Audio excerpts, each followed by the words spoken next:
All right, let's do this. So I want to start just with a simple opening prayer.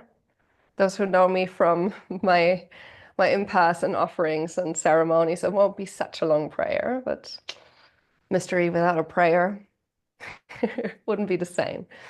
So just really inviting our being to fully arrive here in this beautiful sacred circle of sisters, united in the force of the womb and the mysteries that she beholds, and calling here the sacred eternal circle of women, our ancestors, our grandmothers, the wise women, the wild women, the witches, the priestesses, curanderas, vencederas, rezaderas. Inviting here all the archetypal expressions of the goddess, the great goddess, the great god, the great mystery, Wakantanka, great spirit. Mm. Calling here the plant kingdom, the animal kingdom, our beautiful animal totems, all the magical beings that help us weaving and walking our path with firmness, with joy, with light, with presence. Calling upon the energy of sisterhood, that nourishment that we all know so deeply when we come home with women that can just feel and see and know beyond the words, beyond the action. And inviting you to just really welcome your heart center and your womb center.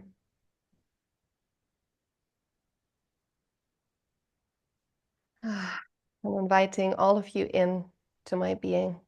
I'm very grateful that you come tonight here to be with me in this very new format of sharing. And yeah, those who don't know me yet, my name is Mystery Anaha. I'm a mother, a weaver of sacred spaces for women and men. I'm a medicine carrier. I'm a carrier of the womb wisdom, the beautiful body of work that I want to dive into tonight with you all, that I call womb shamanism. And I have two beautiful retreat spaces here in Spain with my beloved that we're co-stewarding, and where we also mainly hold our work. And I'm walking the path of a curandera and tabaquera under the guidance of my main teacher, Josue Perez Rios, from the Capanawa people in Peru, and doing many things in this beautiful space that you can see. I'm sitting right now in the Rose Temple, my home temple, where I do many beautiful things like closing of the bone ceremonies or womb sessions, mentorship sessions. A lot is coming from this space. And tonight I want to be with you all diving into this exploration of what is womb shamanism. And when I was tuning into what a gift it is to walk this path and to have studied with such incredible women and men and learning so much about what it means to carry a womb, what it means to be a woman, I just got more and more excited to like gather these disciplines and to explore like different practices. And I really felt like they all culminate in what I do today with women, which I call womb shamanism. So, what is womb shamanism? So, shamanism in itself is centered around the idea that there is one being, a shaman, a paige, a leader that opens the communion with the realm beyond the visible. So the shaman, he acts as the messenger and as the bridge to the unseen world, to what we can tangibly experience here. So a lot of the healing comes from a shaman that is going into higher states of trance, and by that being able to receive wisdom, codes, messages from the el mundo espiritual, from the spiritual world, which helps us to anchor here a healing, may it be physical, emotional, ancestral, whatever it is that is like alive in this moment. And so one day I was sitting in meditation and I was like, I'm a student to curanderismo, so I'm not a student to shamanism, even though I studied many shamanic, concepts, like, for example, the medicine wheel, or learning to dive deeper into working with the spirit animals and totems. So a lot of like the disciplines where I come from is like shamanic, and yet like the past 5 years I've devoted my main studies into curanderismo. So one day I was sitting there and I was like meditating, and just this word came up, like womb shamanism. And I was like, that's strange. Like, I'm not a student to shamanism.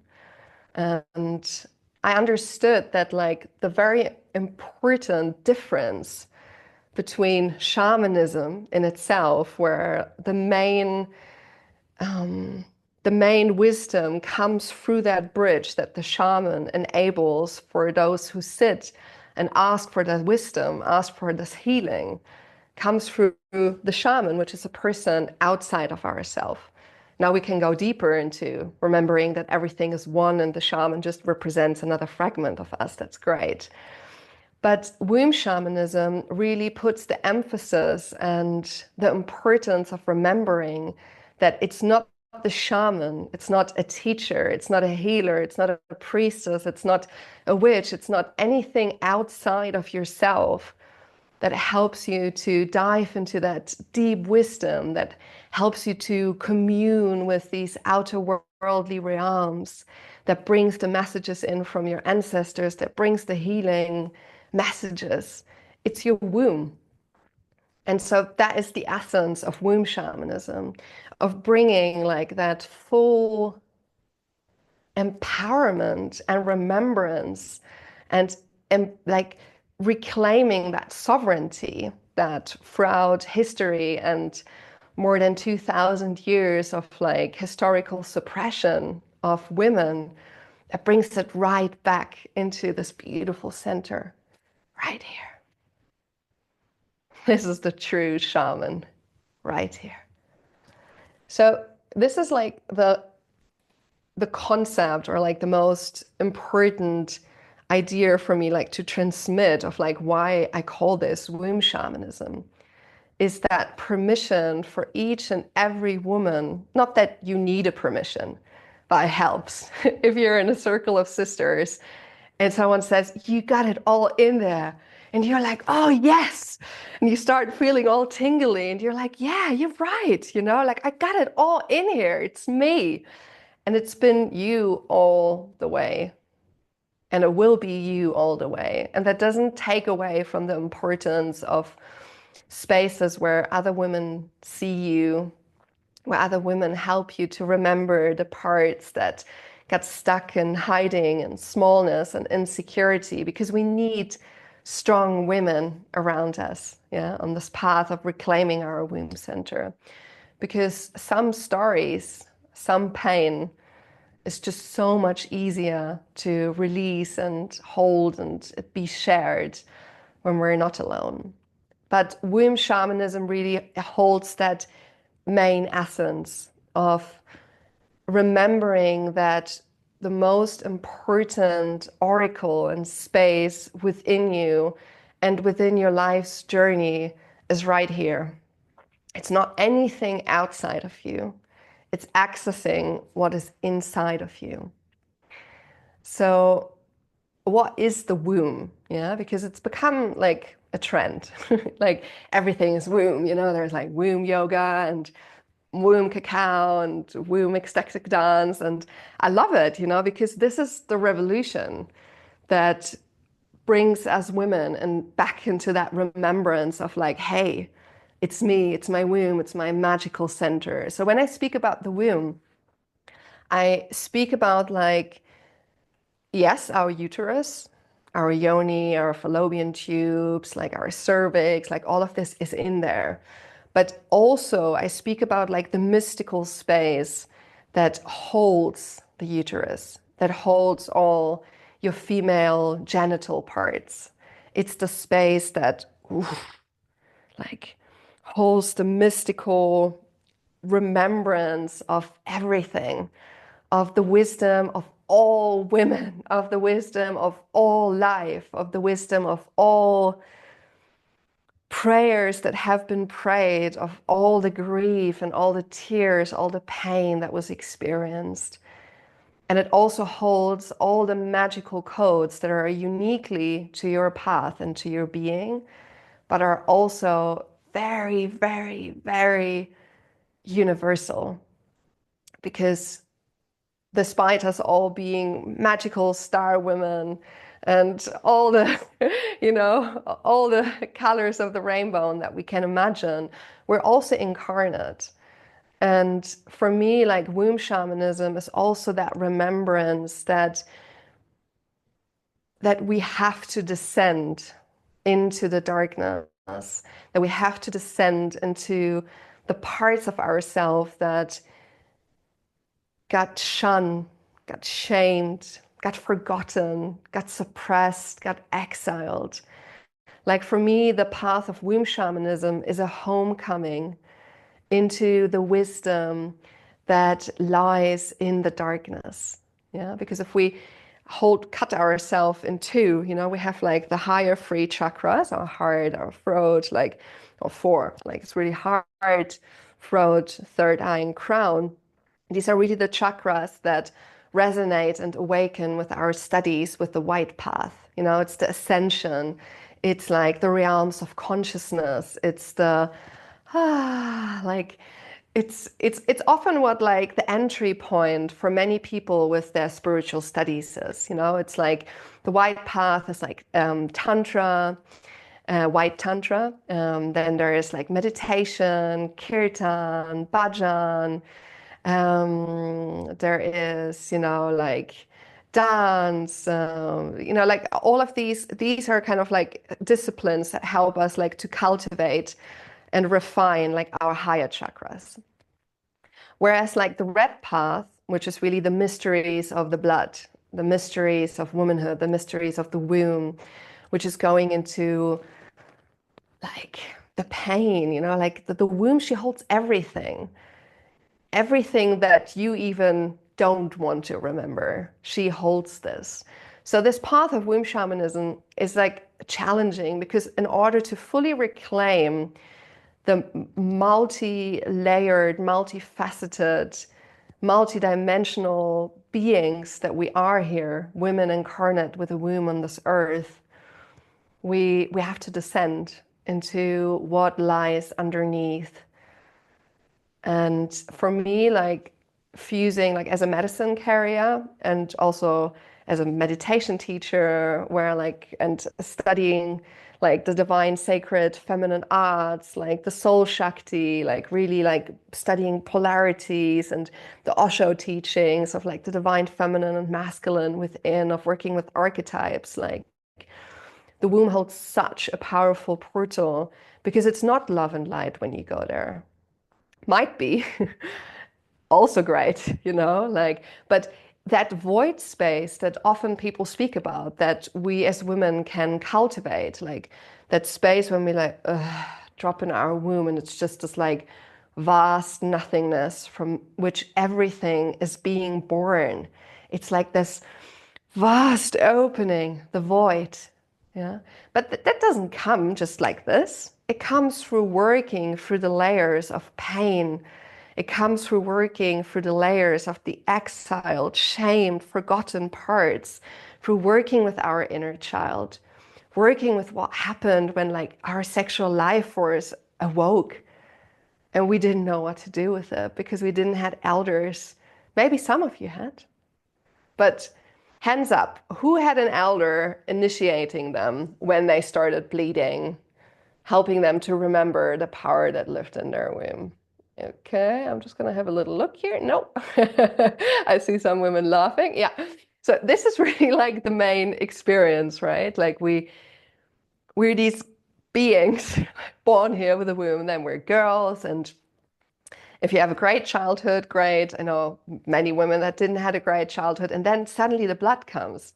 And it's like, oh my God, like what am I going to do with this? And then the breasts grow, and it's it's the mysteries of the womb, and it's the mysteries of the womanhood, that we're now in these like wild times, like where we're remembering the force that cannot be stopped. Because a woman connected with herself, man, she's a force that's unstoppable. And when she has her women around her, wow, like I'm getting goosebumps because this is the force like that we need in order to change the narrative and bring the teachings of the divine feminine back. And that doesn't mean like without the divine masculine, and we're going to go into like, really like hard, like feminist approaches where we want to suppress the man because they've been bad and they've been suppressing us for 2000 years. It's not a game of power because a woman that reclaimed herself can't meet herself and can't hold herself without a mature masculine neither. So woomy sounds so feminine, and it is because this is where our feminine essence and wisdom, our intuition is held. And it is so much more because reclaiming your womb is like sitting on your righteous throne. And to take seat on that throne doesn't come without doing all the conflicty bits. It doesn't come without creating inner union and inner harmony. It comes with a whole journey of meeting layers within yourself that you had no idea existed, or you were terrified of knowing that they were there, but you have to go through it anyway. And so when we work through these layers, then we find a level of freedom, a level of space that then we can really cultivate being in that void. And that really is like the most primal feminine power, when we can come to that place that is just like an open sanctuary from which all your ideas, all your creative projects, all your wisdom, your yes and your no emerges. And that is like, for me, like one of the most exciting paths that I've encountered because it doesn't need anything, like having a cervical orgasm has DMT, if you're seeking for a spiritual experience. And one of the master classes is actually going to be about like in hands-on and hands-in work because it's like such a big, important part of reclaiming our womb space. But that's part number 3. So I just spoiled that right now because I'm getting excited speaking about it. Okay, and so the most important quality, before I go into kind of like the foundational concept of like what is it the main pillar from which all the other pillars emerge of this cosmology of womb shamanism that I want to share with you about, is learning to cultivate the capacity to deeply listen to your womb. Because there is so much happening in our life. Our head is busy. We're all born into capitalistic structures of being born into the shadow masculine mindsets of do more in order to be more. We all have the urge to share our wisdom. And yet the path of womb shamanism and the journey of the womb requires us to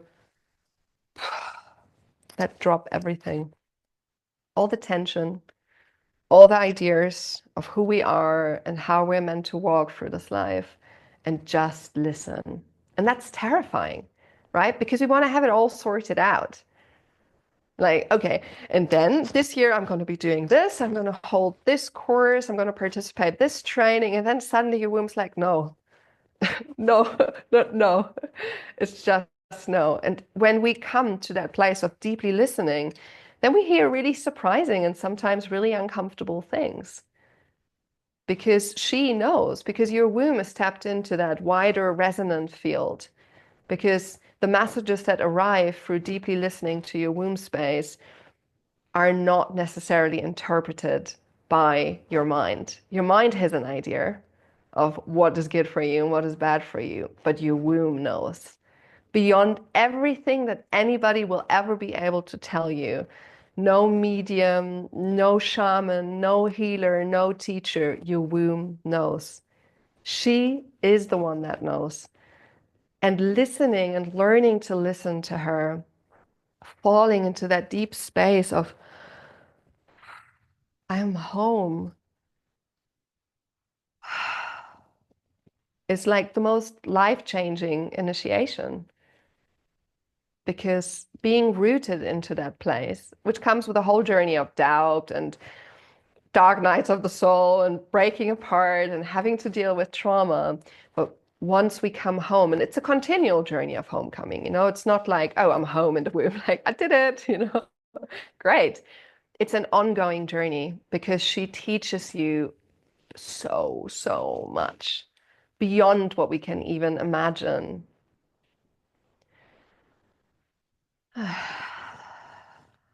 Hmm. I'm warming up. I can feel it. I really love being with you all. Mm, wow. Feels so sacred. Thank you for turning on your cameras as well, mostly, and seeing you. Oh, it's so special. Just scrolling through here. Thank you. All right. So the I want to guide us into a little meditation where we can experience about what I've been sharing. And I'm not sure how this is going to go, but I'm just going to let it flow. So I invite you to just close your eyes and give yourself full permission to go inside. Maybe holding your breath for a moment, holding your womb, relaxing your shoulders and relaxing your jaw.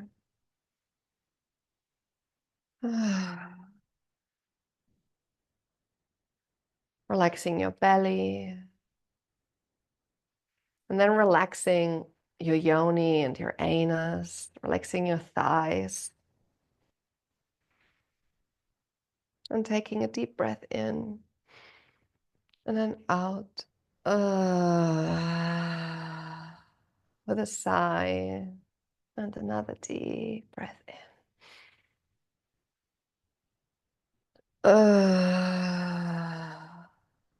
Letting everything drop, all the tension and all the ideas, just fully arriving into feeling yourself going inward.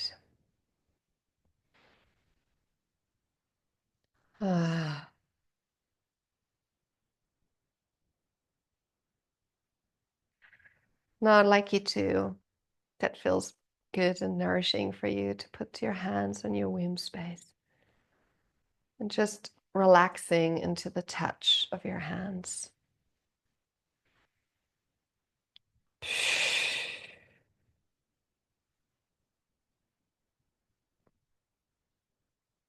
And I'd like you to call upon, visualize, feel, however this works for you in the subtle realm, a beautiful golden thread that is descending from the center of your womb through your cervix and through your yoni into the floor. And if you're in a higher house building, let it descend all the way until the ground. And there, this golden thread descends deeper and deeper and deeper into the layers of the earth. For stone, density, coldness, warmth, maybe past some beautiful crystals, deeper and deeper. Really giving yourself this journey of descending towards the core of the Mother Earth, into her womb space. So going deeper and deeper. This golden cord, which is your umbilical cord, really. that never can be cut. So going deeper and deeper and deeper, relaxing your womb, relaxing your entire being as you descend, until you feel somewhat of like a space that opens up inside your being, following that golden thread, reaching the womb of the Earth Mother, and just resting there, feeling how much space and relaxation, depth, holding, just deep connection there is between your womb and the womb of the mother.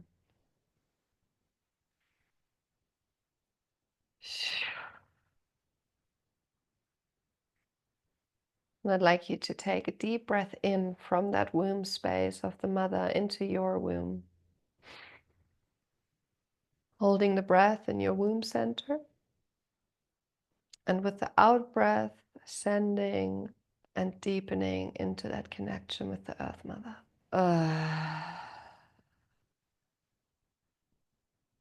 Another deep breath from the womb of the mother into your womb space, holding that sacred breath, that energy from her womb in your womb, and relaxing back down.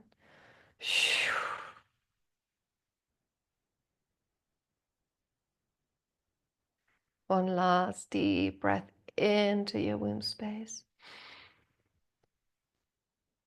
holding that sacred breath. And now relaxing in your own womb space. And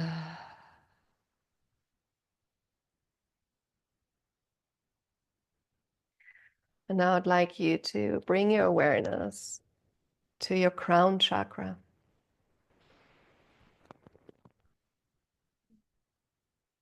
And from there, we start ascending with the golden thread. Ascending through the roof of the building that you're sat in. Higher and higher and higher. Amongst trees and mountains and clouds, other buildings. Higher and higher and higher. Reaching towards the center of the galaxy. Higher, higher, amongst past stars and planets. Higher and higher. To the center of the galaxy, where there is the celestial womb. And connecting your crown chakra with that celestial womb.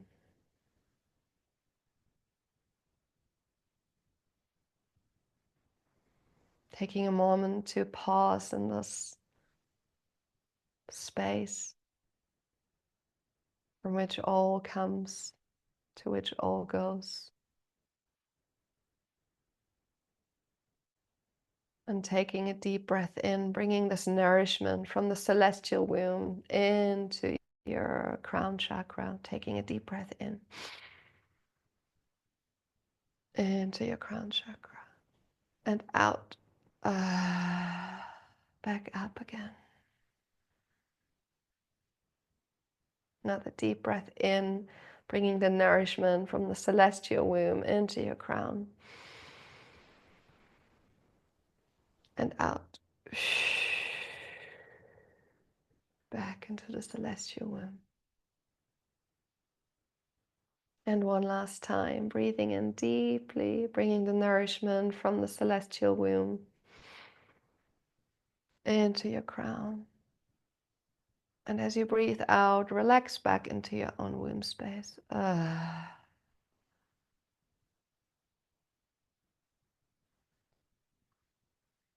And now feeling these both axes, this alignment between the Earth Mother and the Cosmic Mother, the Earth womb and the celestial womb and your own womb.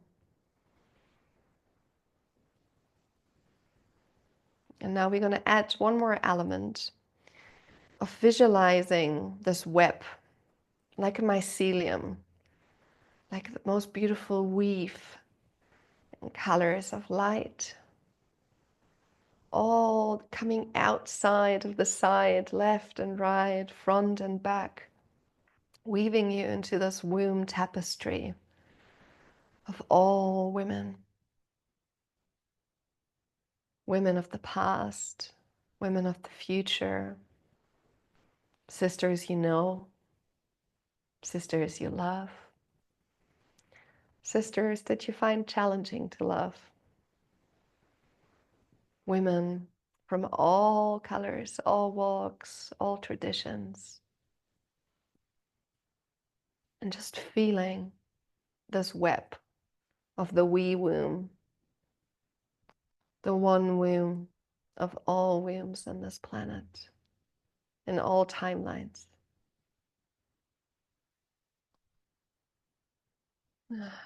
This path is the sacred source of life and the reconnection, the remembrance of our connection to the Mother. This path is a sacred remembrance. It is the renaissance of the goddess, pulsing, moving, awakening through you, through me, and through us. And just bringing your golden threads all the way back into your womb space, from the celestial womb, from the earth womb, all back into your womb. And taking a moment to land.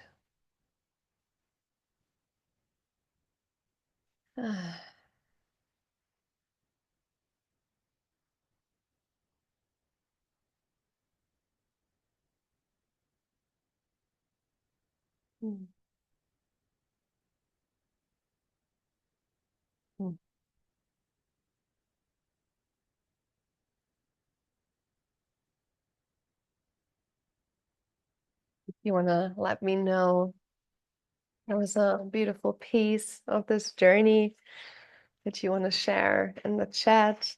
Appreciate it. And then we're gonna continue with the pillars of womb shamanism.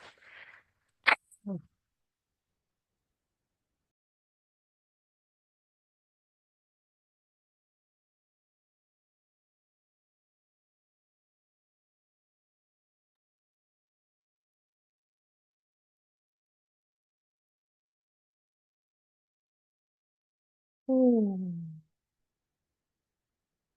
Mm.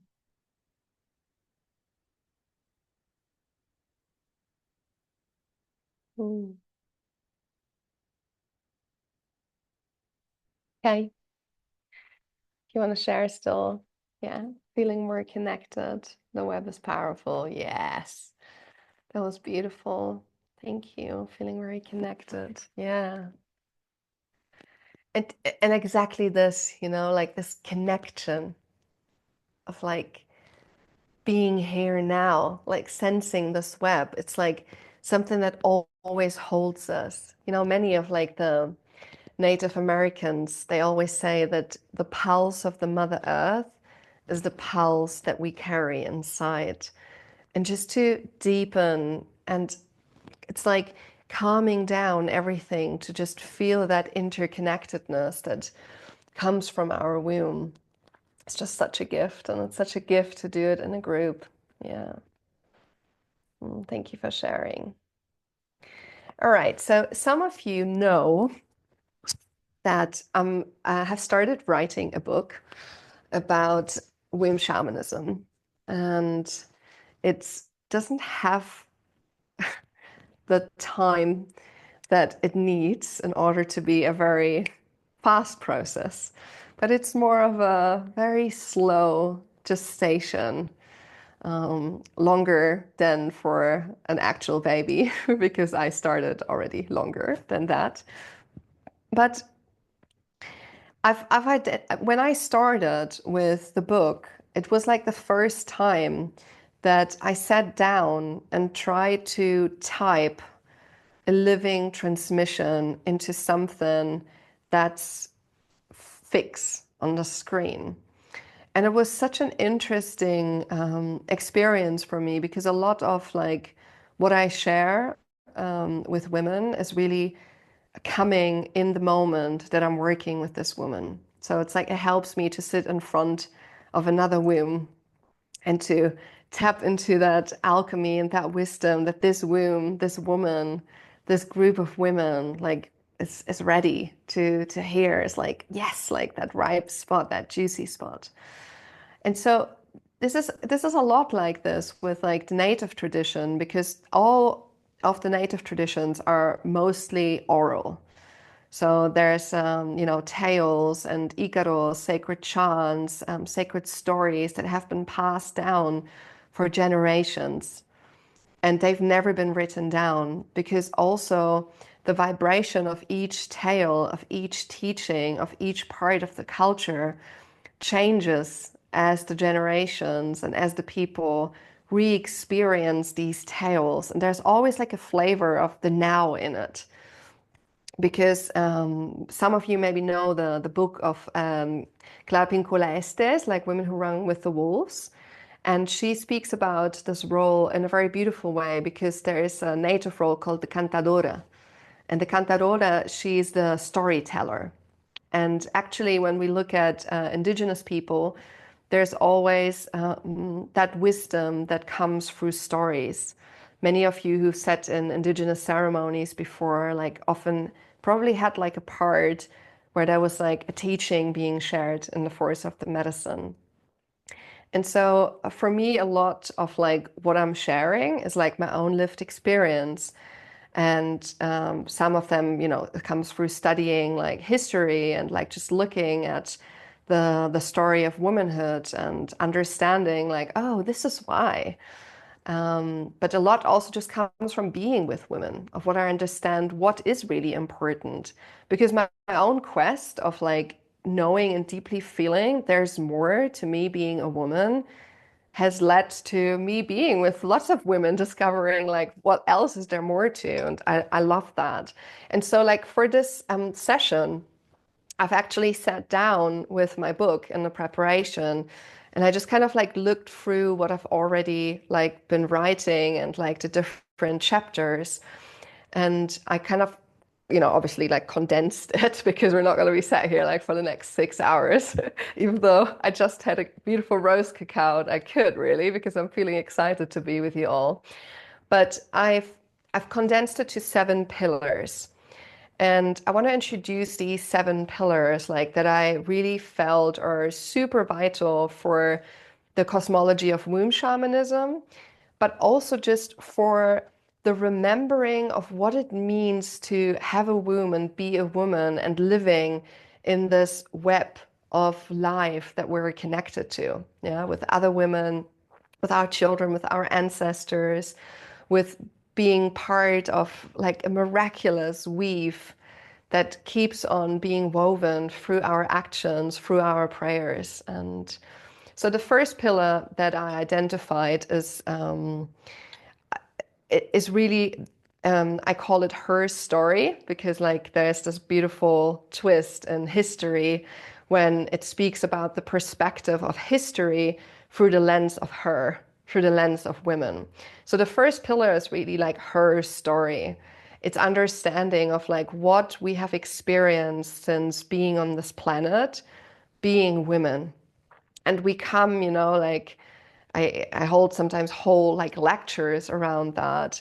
But just very briefly, it's like we come to this planet through many different ideas, how we actually ended up here, but we're here since some time. And the most ancient findings that we have, like being women on this planet, is living in matrilineal and goddess-centered traditions. So we have lived very closely with the earth. We have learned cultivating the earth. We have learned worshiping the fertility of the mother to give us rain, to give us good harvest, to give us lots of delicious animals to hunt when we were hunters and gatherers. And goddess worship rites are, and the ancient sites that we're finding are the most ancient, like relics, are paintings of the goddess, are statues of the goddess, are whole like ancient stone circles, which are having lots of relics of the honoring rites, of remembering, because the planet, Mother Earth, yeah, she's our mother. Yeah, we have, the cosmic mother that's there as well. But when we lived in such deep communion with the earth, she was our mother because she provided everything, and she still does. She provides us the water, the food, the shelter, the beautiful medicinal plants, like everything that we need. So in the ancient societies, it was really like goddess centered. And I can feel myself like wanting to go into like lots of details, which I'm going to try to avoid because I just want to tease out like the main essence here. But we developed from these like matrilineal, like goddess worship centered cultures where we had oracle places like the Red Tent, where the women have come together to make the decisions and envision the next steps when we were still like nomadic tribes, like moving around, like where's our next step? And it was all conceived, received when we were bleeding, yeah, and really going in, like being in this like wisdom that comes through being in deep communion with the earth. And that was often around new moon because before we had artificial lighting, our menstrual cycle was actually aligned with when there was most light, yeah, and when there was least light. And when there's least light, we go inside because there is no moon, no brilliance, like that's outside of us. So this was the time when we bled. And so when you see that, when you're living with a sister, you often like have co-regulated menstrual cycle. And that was the same thing for tribes. Yeah. So we bled together, all the women bled together. And in the red tent, we sat with our ancestors, with the wise women, with the crones, with the children, with the small maidens, learning that fine art of like listening to creation, speaking through our womb. And so, then the history changed as we know, and we come into like, patriarchal like society structures. Like we have the rise of the horned gods, the suppression and the elimination of women in positions of power. We have the separation from spirituality and politics, like governments. We have that rise of main religions that tend to suppress like the women in her deep natural primal wisdom. And then we have, all these horrible things that happen with like the witch hunt and like the rise of feudalism and the transformation into like capitalistic orientated like structures. And these are like two really important,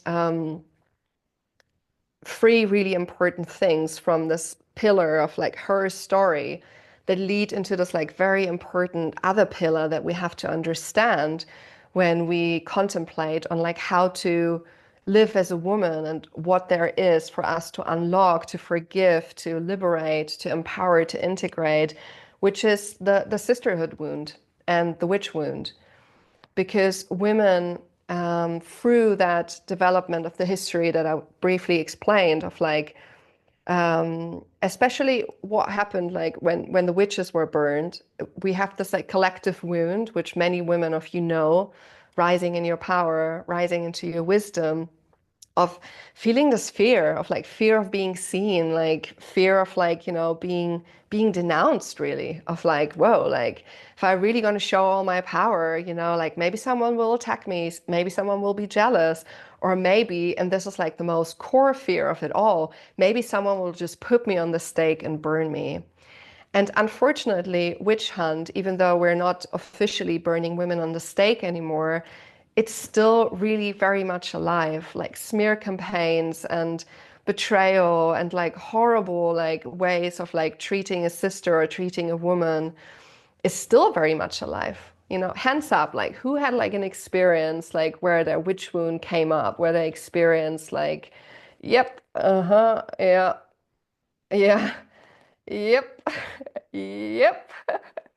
All of us experience some sort of mobbing or being put on the stake. Yes, that's it. So this is a really important thing for us to understand because I feel that especially in the generation and the women that have gathered here and also the ones that will watch the recording are really here to transform that. Because from this like comparison, because this is a really important detail. Like when we developed from feudalism, like where we were still tending to the land, we were not doing this alone. You know, we were not isolated in core families, like everyone was having their own plot, but it was more people raising the children at the same time, raising the beds in which the herbs were growing, and like then soon as like the capitalism and like the industrial revolution came in, suddenly it was like, oh no, like this woman there who I normally tend to the garden with, she might get the job in the industrial machinery, and then I don't have the money to buy the food from my family, which I don't now have time anymore to tend the land.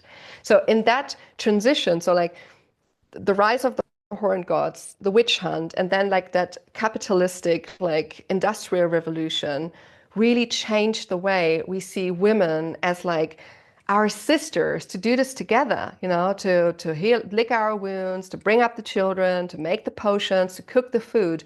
Suddenly it was like, is she going to get the job or will I get the job? Is she going to be like getting the money or will I get the money? And so this is a really important pillar for me in this work with womb shamanism and sisterhood, and to understand like how it is an ancestral memory of like scarcity, really, because like capitalism is scarcity. It's like, you know, who has more, can I earn better, you know, the pay gap between men and women is like so uneven, you know, like it's just, it's a tension, it's like a survival, it's like our nervous systems are not settled. Yeah, most of the nervous systems on this planet are in fight and flight, are in some sort of like survival, are in some sort of numbness and disassociation. When we speak about like womb shamanism, it's really important to understand how the history of being women on this planet created separation, which, you know, brings us into the sisterhood wound. It's not only like, you know, chit-chatting above each other. It's much deeper. It's like a very real and very, very deep scar and a very deep root that doesn't support us feeling like one, like we actually are, you know, like this web that we just experienced. So this is pillar number 2. And then I identified like another pillar, and that one probably has like most content in it because I called it sacred living. And it's a bit like, okay, mystery, like, cool, what is all that, you know? And I just feel like this is kind of the journey that we're on as women. It's just like learning to remember life as sacred, yeah? Our life is sacred, every else's life is sacred, and how can we most support the sacredness of our experience here on this planet? And so it first really starts for me with like in this pillar of like understanding the sacredness of our blood, understanding and learning and remembering like the wisdom of our cycle. And with that, learning the importance of nutrition, of sacred nourishment. And sacred nourishment, not only food wise, but like what do we need in order to feel nourished, in order to serve from a full cup, right? Because like capitalism made us think that we have to serve from an empty cup, like we have to overstep our boundaries, like when we're bleeding, like we're being weak, we can't be like as productive. Like it's like really learning like sacred nourishment and what comes with that. And then it's like learning about sacred sexuality, how to harness this power through sex magic, through sacred practices like that help us refining our sexual energy. It's also like initiating men and women into the power of that sacred union, depending on if they're like in a sacred union, like as a relationship or a marriage or not, but like how can we like initiate sexuality in it being a sacred offering to life itself, yeah? And to not deplete women, because there's a lot of like, oof, there's a lot of shadow in sexuality where women are feeling depleted, they're not being initiated, and like there's some beautiful sisters here really like working with sexuality in their main field. And it's super important in womb shamanism, like learning to discover our sexual sacred life force and remembering how to initiate like that for ourselves and cultivating that sacred like life flow and how to open, how to maneuver, how to heal with that sacred life force, and also how to interact with others, sharing the sacred life force and becoming more and not becoming less through depletion and just kind of really just uninitiated, like not so great sexuality. And then the next thing is like sacred union, like within, like establishing a sacred masculine and sacred feminine union, but also like being in sacred relationships with, with a beloved, but also just with your friends, with sisters and brothers. Like, how can we really live like these sacred union templates? And something that came to me like many years ago before I had like a very deep like sisterhood wounding chapter of my life was just this longing to really like have a manifest of love with those who are like the closest to me. Like how can I respect you? How can I love you more? And like really dive into this of like, wow, this relationship really means a lot to me. Like, how can I show up for this? Because honestly, like I've learned so much and I love loving. I love so many beings on this planet. Like, I think really like our heart is like has an eternal, infinite capacity of loving. Yeah, that's really like that's our true nature. Like our heart is infinite and our love is infinite. And it's so beautiful because loving so many different beings, I just figured out, wow, like we're so wild. Like we all want to be loved different and we all have like our like little intricacies and sophisticated, like wild aspects, the way we want to be loved. And then like it kind of continues with like sacred birthing and like traditional midwifery of like really like, how to birth. Like so much is going wrong there with like disempowering women to believe in natural birth. And even though I'm super grateful for like the medical system and for like, some, emergencies that happen, I feel there's, a huge disempowerment of making women not trust their bodies, which is a huge agenda because if all women on the planet would trust their body, like life would look very different right now. And then there's sacred dying because I've heard so many touching stories of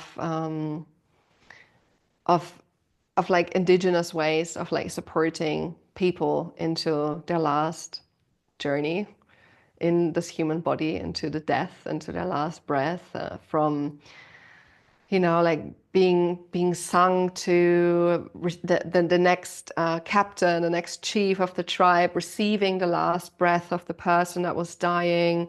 There's so many like sacred rites, like how to, yeah, like help beings through like trance journeys, through drinking medicine, through chanting mantras. Like there's such beautiful ways of dying, and yeah, it's many people unfortunately are now dying alone. It's part of like remembering the sacred arts of living, how to die and how to support the people that are in their death journey to go to the other side with a lot of safety, a lot of holding. Because through my work as a medium, through like mediumship, I've connected with so many different spirits that were like caught in between the veils because they didn't have the support, they didn't have the safety. There wasn't the feeling of like, wow, like I can really let go here right now. And that's such a sacred part of life. So with this, we come to pillar number 4, which is rites of passage.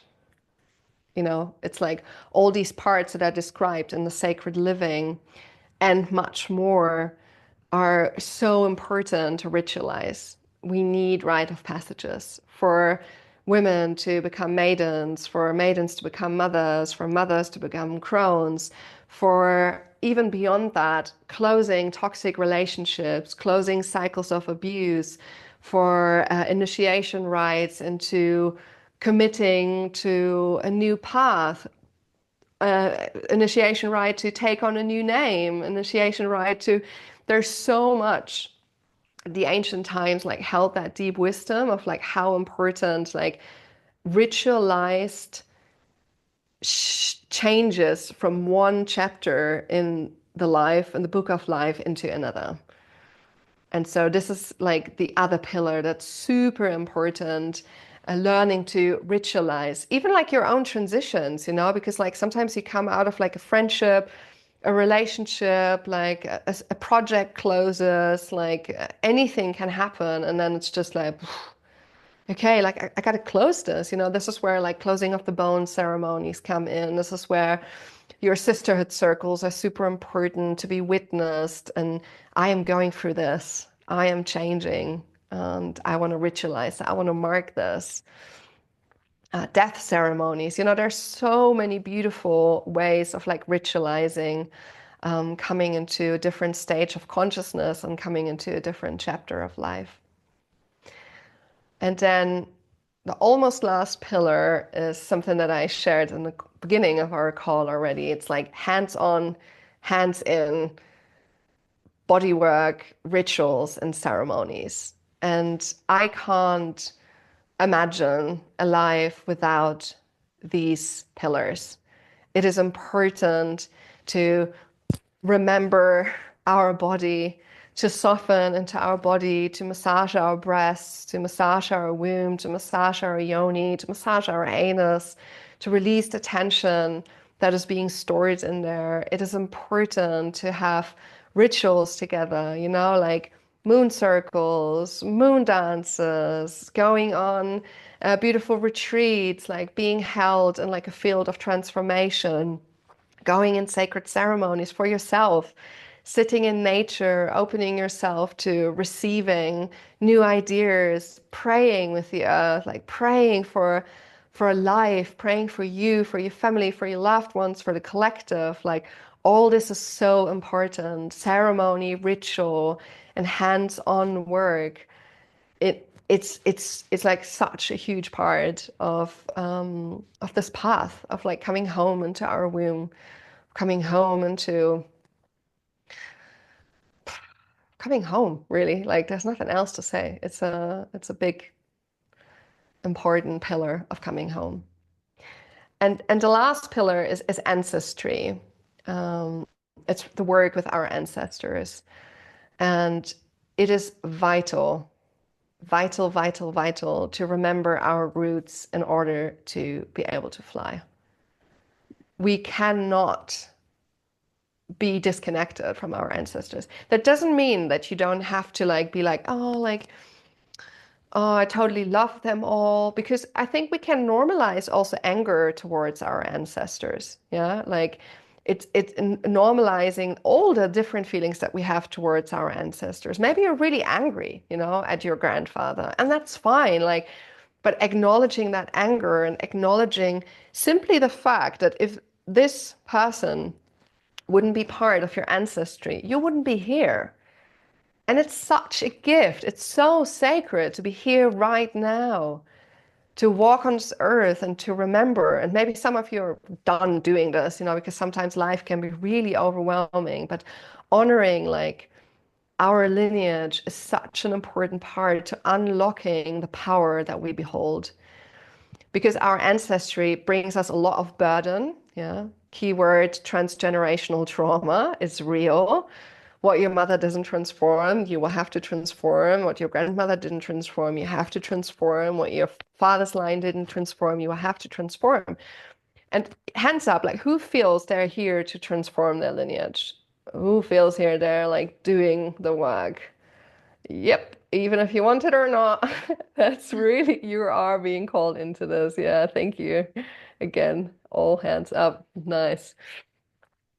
So the ancestry is like what I said already, like it's like these are our roots. And, if we consider that we have spiritual wings, and I have this beautiful meditation, which I sometimes offer when I'm in retreats, it's acknowledging how we cannot fly without honoring the masculine wing, the lineage that gives us power, that gives us wisdom, and that gives us, challenges from which we can grow. Because if we hold, just a simple concept of that everyone actually is trying their best.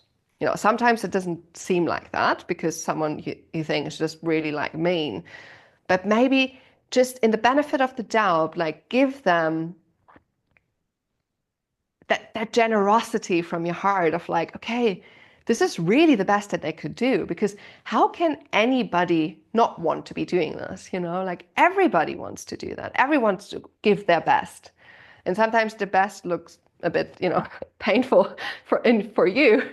But I generally think, like, apart from, like exceptions of like people who really genuinely want to harm and are making decisions, which I'm sure they know how they affect the planet, how they affect women's rights, how they affect indigenous people.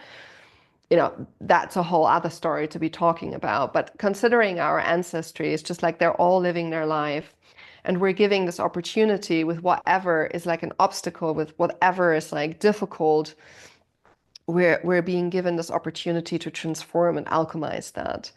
And, you know, we receive lots of amazing gifts from our lineage. And especially, like in our Western culture, we don't have a lot of, these like really ancestrally honoring, ceremonies. It's not so much in our, in our lived expression on this life. Yeah. And so it's important to bring that back and to remember, like, okay, I'm here because of them, and I give my reverence to whatever their path was, and I thank them, And this might be a beautiful exploration for you if you're new in the work with the ancestors, of like really contemplating, like, what do you know about them? Like, what are the gifts that they've given to you? What are the what are the burdens? What are the invitations for transformation that they have passed on to you? I think it's like super vital.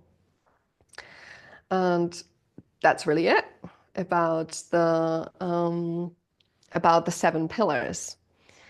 And a big key pillar that kind of like spans them all is just this connotation of healing and learning to live with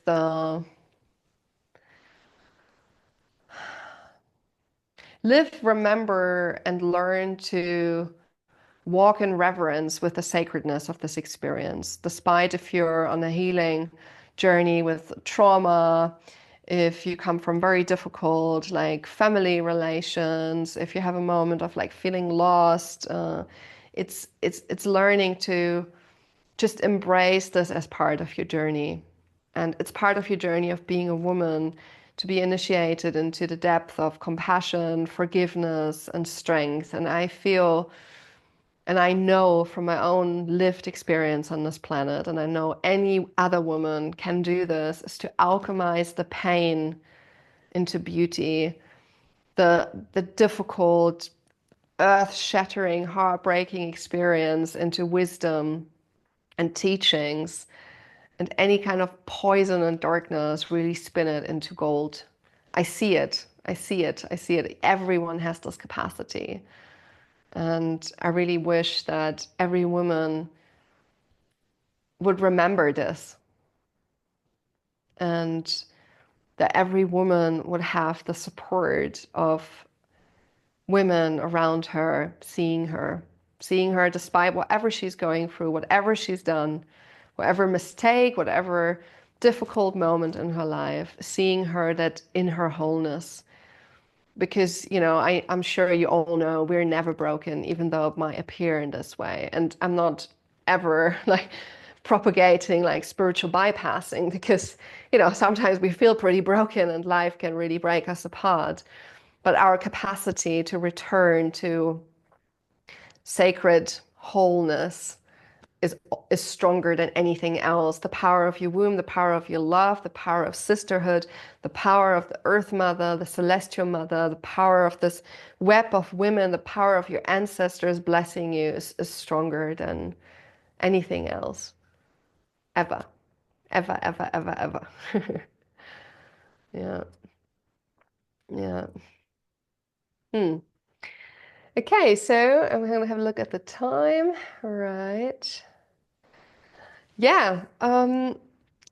So are there any like inquiries, curiosities, little questions?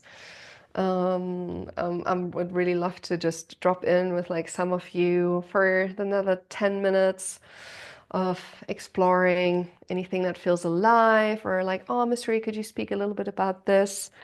If there's anything, let me know. Question or something.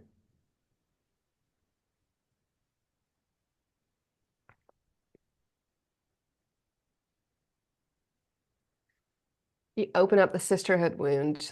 And where do you see the sisterhood wound is coming from, and how do you heal it? Is it about trusting myself more?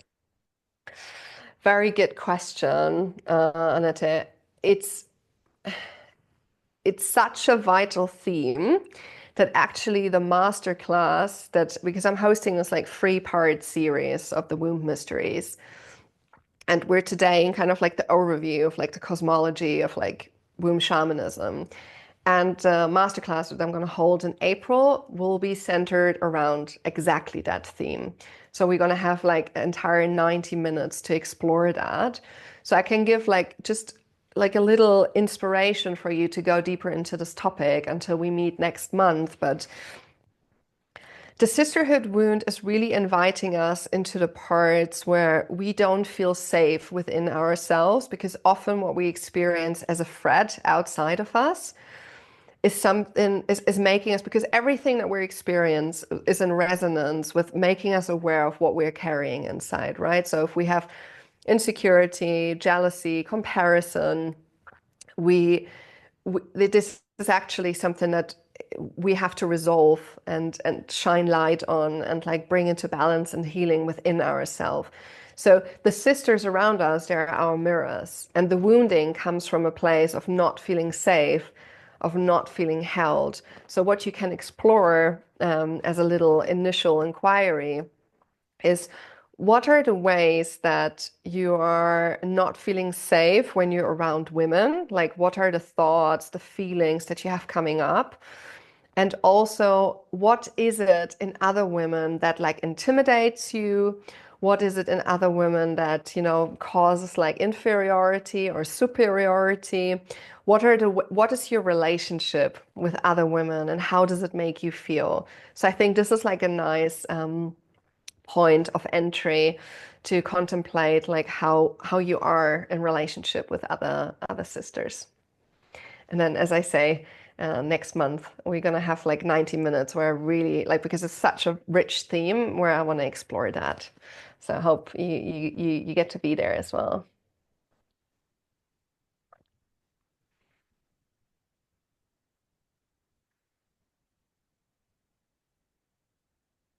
Hmm. Another thing that, feels really meaningful, like for today's conversation also, to mention is just you can type any question that you have like into the chat. Another thing that feels just important to mention is like that for me, like womb work is also cultivating resilience. It's cultivating our capacity to hold ourselves and hold the fullness of life, despite it sometimes being uncomfortable, painful, open breaking. It's like what I feel have changed me from doing the work of like really coming home into my womb. It's like having a greater capacity to be able to hold the full spectrum of life. So often, an experience like is that we're not home. So something can like really shake us, it's like something happens and we're like, we don't know where we are. Like, it's just like we don't know where we're going, or we feel insecure with what's happening. And I feel like womb work is like really that homecoming and cultivating that resilience of like meeting life's challenges and meeting life's beauty with like, okay, here I am, like I know life got something in store with me that's initiatory, but I'm here and I have the capacity to meet that. Okay. The ancestors is a way to begin to simply pray to them. I have some fear about taking on their wounds, their darkness. I have one line that feels nice, but the other one feels icky when I tune in.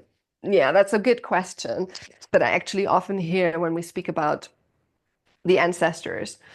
And one thing is, like we did this opening meditation, like tuning into this web and like really feeling like, wow, like that feels truth, it's not something that's made up. So your ancestors aren't made up neither. So you can't actually, by connecting with them, take on their wounds more than you already have. It's just like whatever we reject kind of becomes stronger. So where we like create like I don't want to have anything to do with that. It also means that you're exiling a part inside of yourself that carries that. So like learning to love our ancestors is learning to love who we are, because as we come from them and from their bones and from their blood, we cannot not take on their things. What makes it, a bit like, ooh, like not sure, like feeling a bit insecure, or maybe there's some fear around that. It's totally understandable, because like when you start working with this, it makes you aware of what is there. But by opening into the work with the ancestors, you're not going to be flooded with their stuff.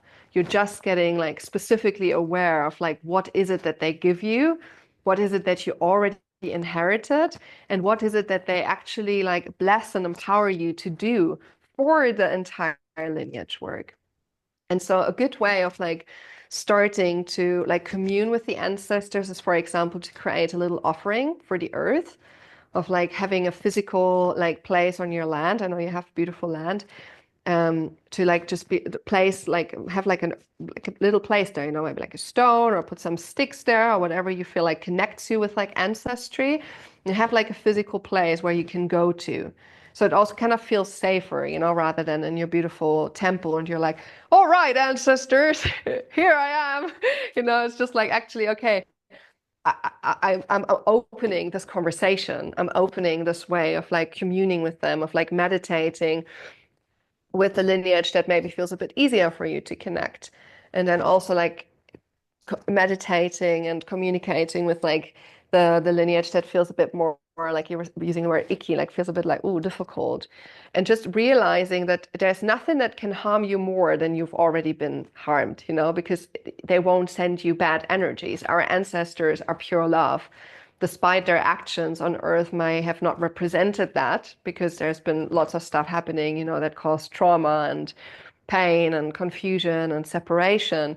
But our ancestors, they do want to empower us to be like the most powerful, liberated version for the entire lineage. So a good way is to just sit in a prayer, maybe do a little hape or speak a prayer and be like, okay, I really, I wanna meet you, or whatever your desire is, get clear on your desire and then bring that to them in a meditation. Um, And it's a way that you will notice probably doing this work that helps you integrating parts of yourself that have been difficult to be embraced.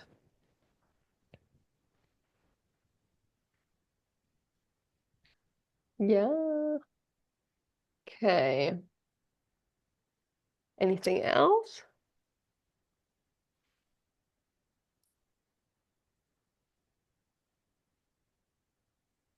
Can you take a little bit about the womb healing method you recently learned and what's special about it? Okay.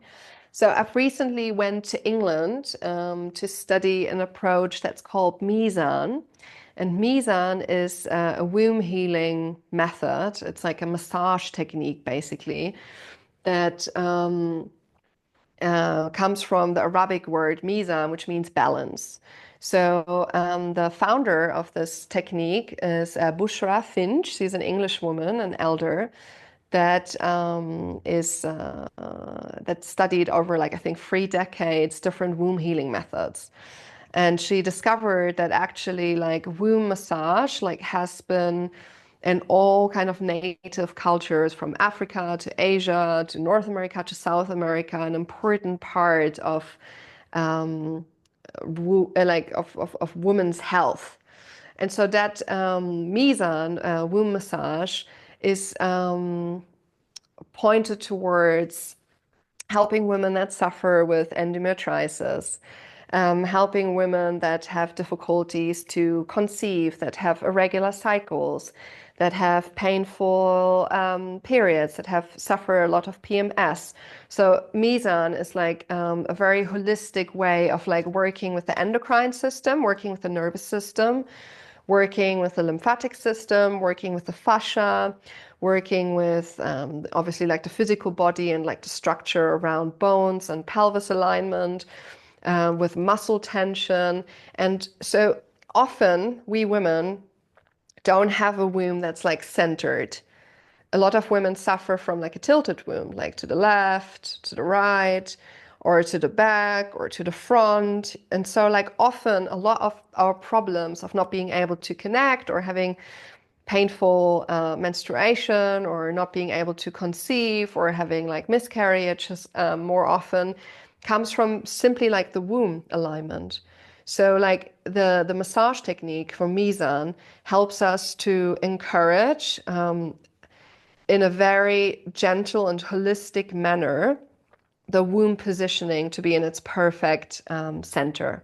And when our womb is in our center, then we don't actually have any problems, because the problems that we have with our uterus, with our menstruation, come from like a misaligned uterus. And you can often see that your womb is not aligned when you have very dark and kind of clotty bits at like the end and the beginning of your menstruation, which means that there's like still old blood from the menstruation that was before. So if you have a very clear, red, healthy looking blood and no pain, then your womb is aligned. If that's not the case, it's actually that your womb needs a little bit of encouragement. So Mizan includes that womb massage, and it helps women also to be initiated into the self-massage. So if you go and see a Mizan practitioner, she will teach you the self-massage, which is a very beautiful, nourishing practice I do every day, or, like I try to do every day. Still, sometimes life happens and it doesn't happen. And then you do steaming. You get to know about how to work with castor oil packs.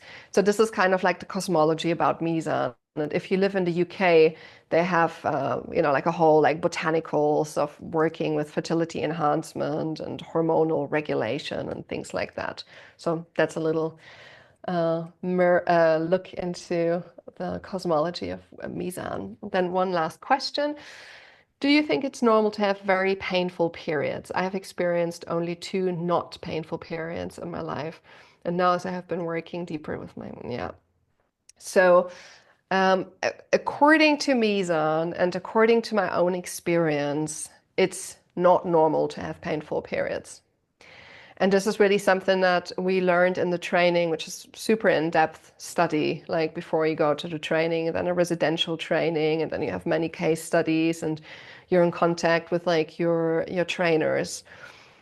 It's having painful periods. So pain is a messenger of the body to let you know, hey, something is happening here. Can you please have a look? There is no pain in the physical body if there is no reason behind it. And the reasons are often, simple physiology, like in terms of positioning. And the other ways are, ancestral stuff, emotional stuff, energetic stuff. So no, it's not normal to have painful periods. And for many women, it's a initiation of homecoming into the womb and learning how to, sorry. Mm. of how to regulate themselves and look after themselves in such a way that they don't have to have that pain. So, for example, with myself, I had very painful periods. And when I started my journey with the womb, through initiations of like sexual abuse and things like that, I learned like that having a painful womb means the womb is screaming for attention. Because like in shamanism, like we look at the physical body as the last messenger. So if there is something already in the physical, it's because something happened before that. So something very subtle then becomes firm and manifests into a pain in your being. So there's ways that I experienced, like from having painful periods to having no pain-free periods. And I've also worked with many women now in the time with Mizan already, or also generally through like my whole women's work the past decade, where they were like, wow, like if I actually like, really spend time nourishing my womb, spend time like listening and taking care of myself, actually like the way that I'm menstruating is changing. And I've been with many women who had endometriosis that actually healed that through medicine work, healed that through women's work, healed that through womb work. Yeah.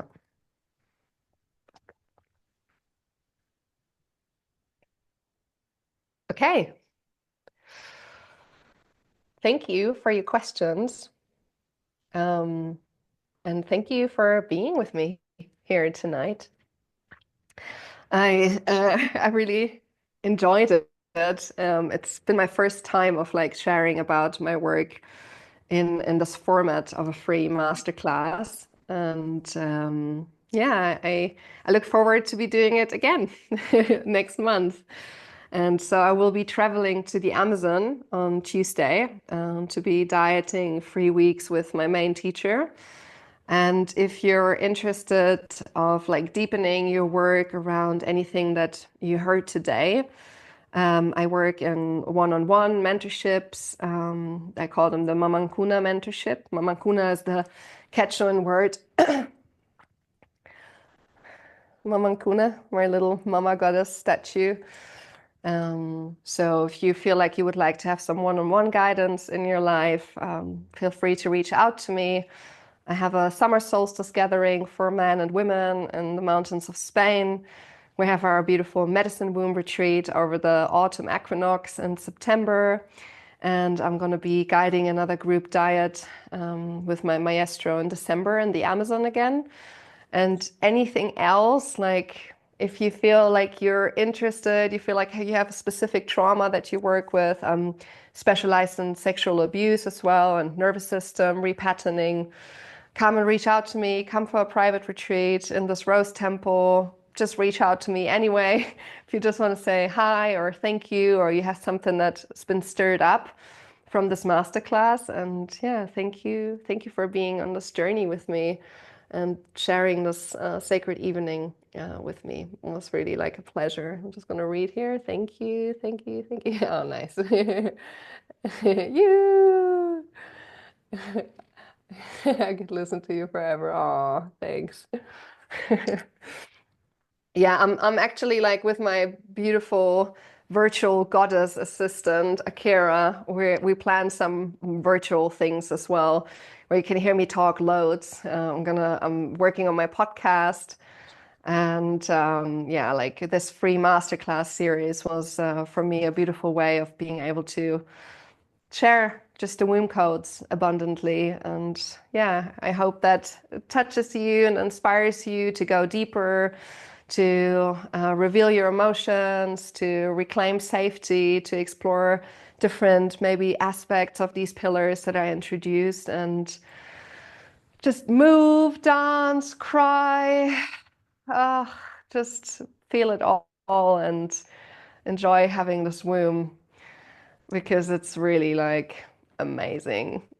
So I bow to all of you.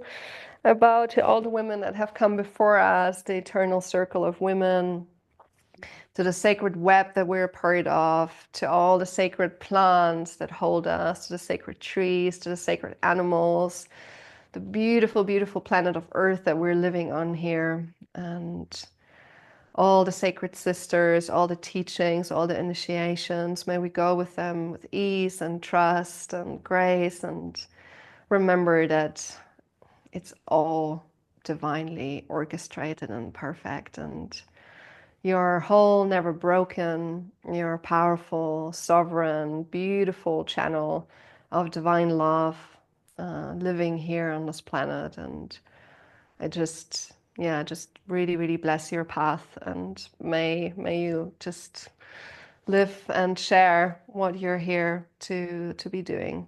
Yeah, thank you so much again. And if you want to unmute your microphone as you go out and just say bye, that'd be really nice. And yeah, sweet dreams. Thank you for being here with me. And ta-da!